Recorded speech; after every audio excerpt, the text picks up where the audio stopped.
ಒತ್ತಡ ನಿರ್ವಹಣೆ ಮಾಲಿಕೆ ನನ್ನನ್ನು ನಾನು ತಿಳಿ ಕಾರ್ಯಕ್ರಮಕ್ಕೆ ಎಲ್ಲರಿಗೂ ಸ್ವಾಗತ. ಎಲ್ಲರಿಗೂ ನಮಸ್ಕಾರಗಳು. ಇವತ್ತಿನ ವಿಷಯ,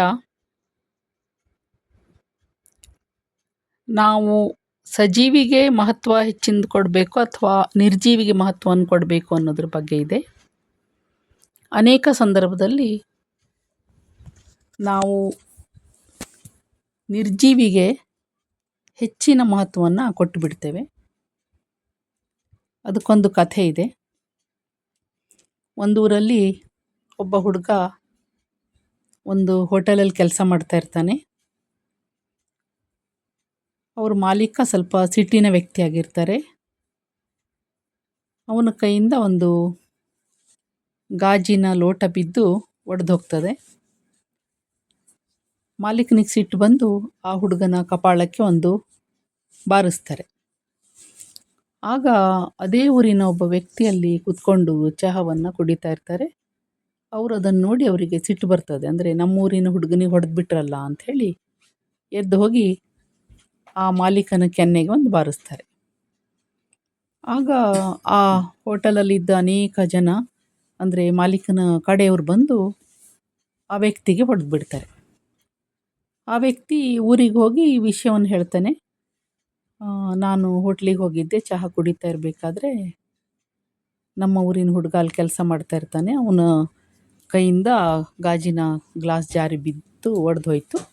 ಮಾಲೀಕರು ಅವನಿಗೆ ಹೊಡೆದ್ರು. ನಾನು ಮಾಲೀಕರಿಗೆ ಹೊಡೆದ್ಬಿಟ್ಟೆ. ಅವ್ರ ಜನ ಎಲ್ಲ ಸೇರಿ ನನಗೆ ಹೊಡೆದು ಬಿಟ್ಟಿದ್ದಾರೆ ಅಂತ. ಆಗ ಈ ಕಡೆಯಿಂದ ಒಂದಿಷ್ಟು ಜನ ಸಿಟ್ಟು ಬಂದು ಹೋಗ್ತಾರೆ. ಹೋಟ್ಲಲ್ಲಿದ್ದ ಕೆಲಸ ಮಾಡೋ ಜನರಿಗೆ, ಮಾಲೀಕರಿಗೆಲ್ಲ ಮತ್ತೆ ಹೊಡೆದು ಬಿಡ್ತಾರೆ. ಆಗ ಆ ಕಡೆಯಿಂದ ಮಾಲೀಕರ ಸೈಡ್ ಜನ ಮತ್ತೊಂದಿಷ್ಟು ಜನ ಸೇರಿಕೊಂಡು ಇವ್ರ ಊರಿಗೆ ಬರ್ತಾರೆ. ಊರಿಗೆ ಬಂದು ಅಲ್ಲೂ ಒಂದು ದೊಡ್ಡ ಹೊಡೆದಾಟ ಆಗಿ ಬೆಂಕಿ ಹಚ್ಚಿಬಿಡ್ತಾರೆ ಊರಿಗೆ.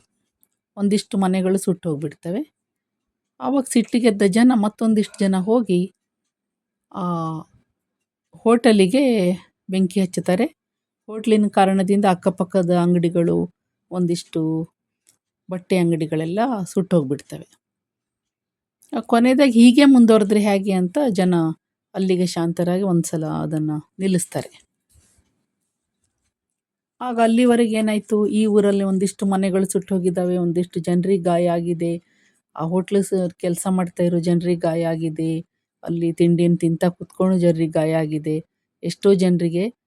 ಎಷ್ಟೋ ಜನ ಸಾವನ್ನಪ್ಪಿದ್ದಾರೆ. ಹೀಗೆ ಕೊನೆಯದಾಗಿ ಅದು ಆಲೋಚನೆ ಮಾಡಿ ನೋಡಿದ್ರೆ ಅನ್ನಿಸ್ತದೆ, ಒಂದು ಗಾಜಿನ ಲೋಟಕ್ಕಾಗಿ ಇಷ್ಟೆಲ್ಲ ದೊಡ್ಡ ಅನಾಹುತ ಆಗಿದೆ ಅಂತ. ಹೀಗೆ ನಮ್ಮ ಜೀವನದಲ್ಲೂ ಕೂಡ ನಾವು ವಸ್ತುಗಳಿಗೆ ಕೆಲವೊಮ್ಮೆ ಮಹತ್ವ ಕೊಡೋದು ಹೆಚ್ಚು. ಈಗ ಮನೆಯಲ್ಲಿದ್ದ ವಸ್ತುಗಳನ್ನು, ಟಿ ವಿ ಇರಬಹುದು, ಮೊಬೈಲ್ಗಳಿರಬಹುದು, ಒಳ್ಳೊಳ್ಳೆ ವಸ್ತುಗಳು ನಾವು ನಮಗೆ ಅವಶ್ಯಕತೆಗೆ ಬೇಕು ಅಂತ ಹಣ ಕೊಟ್ಟು ತಂದಿರ್ತೇವೆ. ಆಗ ಮಕ್ಕಳು ಕೆಲವೊಮ್ಮೆ ಆಟ ಆಡ್ತಾ ಇರಬೇಕಾದ್ರೆ ಅದಕ್ಕೆ ಪೆಟ್ಟಾಗೋ ಸಾಧ್ಯತೆಗಳು ಇರ್ತವೆ. ಆಗ ಒಮ್ಮೆ ನಾವು ಆಲೋಚನೆ ಮಾಡಬೇಕು, ಅದನ್ನು ಹಾಳು ಮಾಡಿದಂಥ ಮಗು ಹೆಚ್ಚು ಅಥವಾ ಆ ವಸ್ತು ಹೆಚ್ಚು ಅನ್ನೋದು ಆಲೋಚನೆ ಮಾಡಿಕೊಂಡು ಆವಾಗ ನಾವು ಆ ಸಂದರ್ಭದಲ್ಲಿ ಮನಸ್ಸಿನಲ್ಲಿ ನಿರ್ಜೀವಿ ಯಾವುದು, ಸಜೀವಿ ಯಾವುದು ಅಂತ ಒಮ್ಮೆ ನಾವು ಆಲೋಚನೆ ಮಾಡಿದ್ರೆ ಅಲ್ಲಿ ನಮ್ಮಿಂದ ಆಗೋ ಕ್ರೌರ್ಯ ಸ್ವಲ್ಪ ಕಡಿಮೆ ಆಗ್ತದೆ. ಅನೇಕ ಸಂದರ್ಭದಲ್ಲಿ ಶಾಲೆಗಳನ್ನು ಹಾಗೆ ಒಂದು ಚಾಕನ್ನು ಪುಡಿ ಮಾಡಿದ್ದಾರೆ ಅನ್ನೋ ಒಂದು ವಿಷಯಕ್ಕೆ ಮಕ್ಕಳನ್ನು ತುಂಬ ಹೊಡೆದು ಅವರಿಗೆ ಗಾಯ ಆಗಿದ್ದ ಸಂದರ್ಭಗಳು ಇವೆ. ಮೊಬೈಲ್ ಹೊಡೆದ ಕಾರಣಕ್ಕಾಗಿ ಒಂದು ಮಗುವನ್ನು ಒಂದು ಅಪ್ಪ ಕೊಂದು ಬಿಡ್ತಾನೆ. ಇದು ಕೂಡ ನಡೆದಂತಹ ಘಟನೆ. ಅದಾದ ನಂತರ ನಾವು ಆಲೋಚನೆ ಮಾಡೋದ್ರಿಂದ ಯಾವುದೂ ಪ್ರಯೋಜನ ಇರೋದಿಲ್ಲ.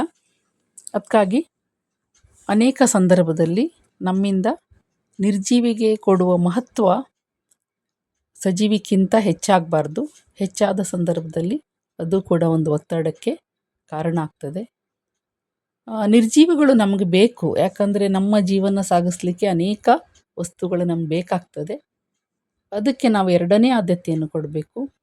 ಮಕ್ಕಳಿಗೆ ಹೇಳಬೇಕು, ಇವು ನಮಗೆ ಜೀವನಕ್ಕೆ ಬೇಕಾದಂಥ ಸಾಧನಗಳು, ಇದನ್ನು ನಾವು ರಕ್ಷಣೆ ಮಾಡಬೇಕು, ಇಲ್ಲದಿದ್ದರೆ ಇದು ಹಾಳಾಗ್ತದೆ ಅಂತ ನಾವು ಮಕ್ಕಳಿಗೆ ತಿಳಿಸ್ಬೇಕು. ಆದರೆ ಮಹತ್ವ ಕೊಡೋ ಸಂದರ್ಭದಲ್ಲಿ ನಾವು ವ್ಯಕ್ತಿಗೆ, ಮಗುವಿಗೆ, ಜೀವಂತ ವಸ್ತುಗಳಿಗೆ ಮಹತ್ವ ಕೊಟ್ಟರೆ ನಮ್ಮಿಂದ ಆಗುವಂತಹ ತಪ್ಪು ಕಡಿಮೆ ಆಗ್ಬೋದು ಅಂತ ಅನ್ನಿಸ್ತದೆ.